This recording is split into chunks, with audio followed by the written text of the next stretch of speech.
Hello, my name is Chris Odom. Welcome to what I am going to consider a demonstration lesson about an essential question, a unit that uses a theme, and the potential way that essential questions work when working with students. And so I'm going to try to model and demonstrate some of that in kind of an unconventional way. I hope this works and hang on tight. My thoughts are that you could also use this with your students if you wanted to symbolize to them the way that some of our units are probably organized in this district, where they have an essential question and kind of a key goal at the end. So let's explore that a little bit. For starters, this sponge right here is going to represent our KCPS student, and hopefully it's real absorbent, just like our students are. And we want to keep in mind that they've used this absorbency before they met us, and so we're going to take that into account right now. All right, so what I'm going to say that this is like a metaphor in some ways that symbolizes this picture here, the student a little bit also, but more so the way that they have interacted with the information and how they have prepared to do a specific kind of task. We as teachers would need to know what that specific task is. So let's look at this picture a little bit and explore what it says. Around the side, I have written the essential question. And in our unit 1, 8th grade in ELA, the essential question is, what attracts us to the mysterious? So I put that on there, okay? The other thing I put on this picture here is narrative writing. And narrative writing is going to be one of the specific outcomes that we're going to have our students able to do to practice writing their own narratives by the end of the unit. I need to know that before I get started with the unit and with this example. And then at the bottom, I wrote kind of the writing prompt. And the writing prompt is related both to the theme of the unit and the essential question. And we kind of know that before we ever get started. So this is a lesson to symbolize really what we will do to get the unit started and how we would make use of a lot of things that are represented here in our cups. And I will say each one of these cups has a little bit of water inside, so I can model for you and show you kind of how this unit will happen. So the writing prompt, it says, what happens when fear comes from an unlikely source? Okay, so let's think for a minute. Would our students already have some understanding of that question?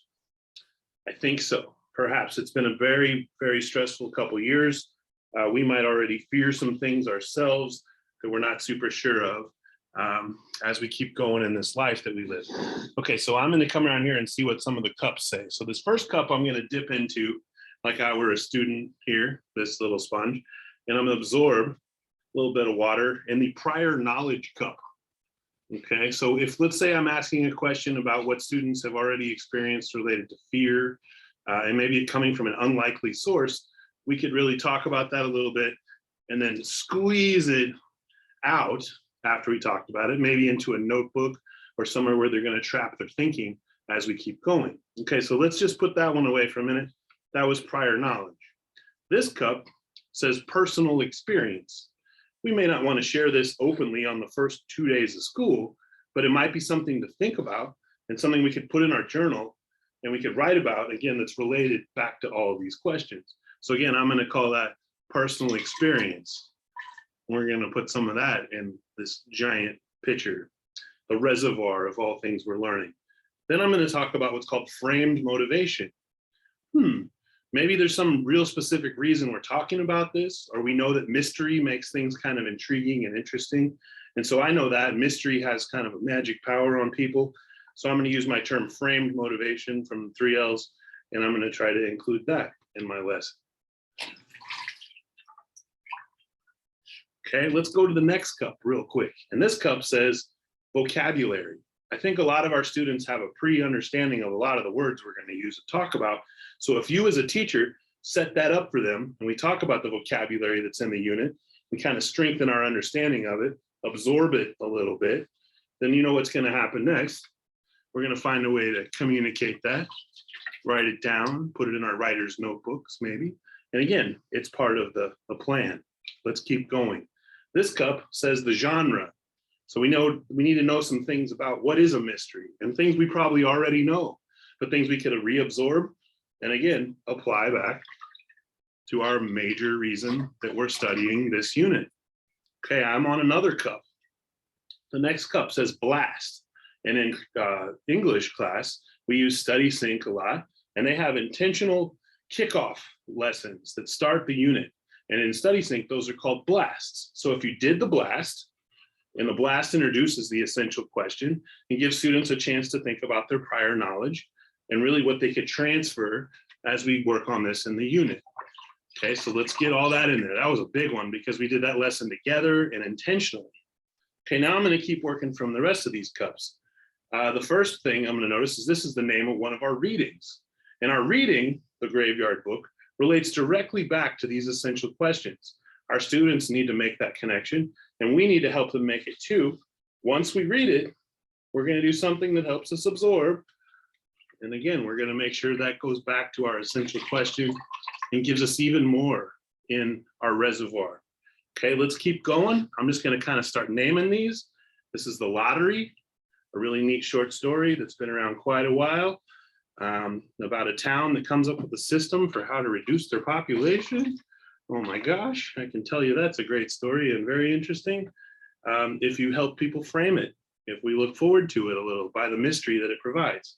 Okay, here's one called 10 Days in a Madhouse, a different text. You can see how this works, right? It's starting to get a little repetitive, but I'm going to keep making my point. We're going to read that one together. We're going to talk about it. We're going to discuss it. We're going to include it in the reason that we were studying the whole unit. Okay, one more. I'm going to go on with Paul Laurence Dunbar poem called Sympathy. It's fantastic. It's a little smaller than a big read, but there's a ton of powerful things to think about inside of a poem, very conceptual. And so when we read it, let's see how much comes out. Quite a bit. Helps us strengthen our understanding of the essential question. It's also going to give us a lot more to talk about when we're at the end of the unit. Okay, now I'm going to put a cup in here that says Newsella. Newsella is another resource we use. This is definitely a chance for a teacher to think, what other article might you find yourself, student, on Newsella, and see if it would relate back to our essential question about fear and how fear of an unlikely source might, give us a sense of mystery. Okay, so Newsella is fantastic, all kinds of really good articles. I'm going to go ahead and make sure we include the thinking we did in there back in our main reservoir of knowledge here. Okay, let's go on. Let 'Em Play God was another reading that was in the unit. We're going to make sure we read that one.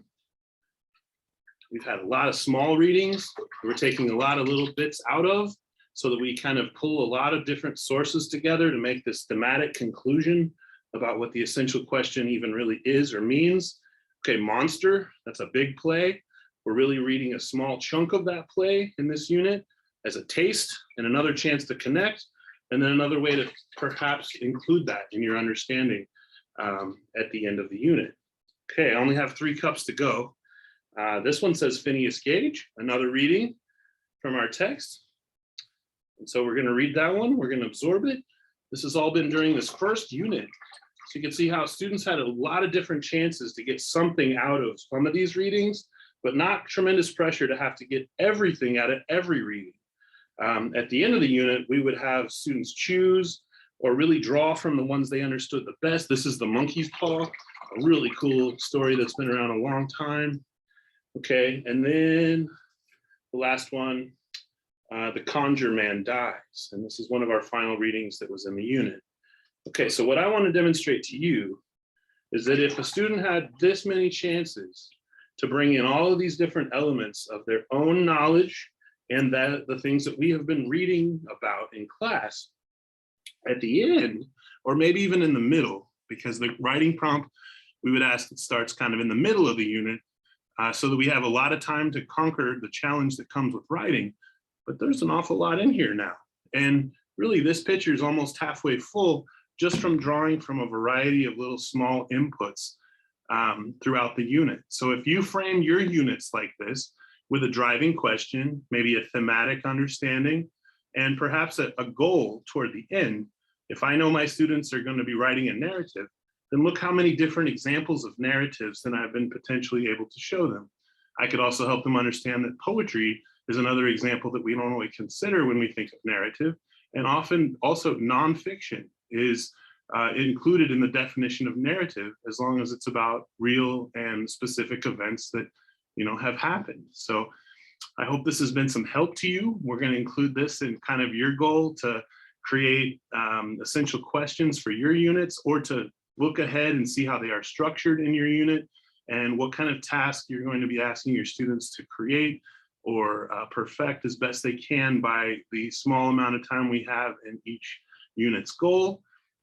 That way, really, you're using your time wisely, and you can see that they see the relevance before we ever start of why we're reading and studying particular things. Hope that's been helpful to you. I'm signing off. It's Chris Odom. Adios.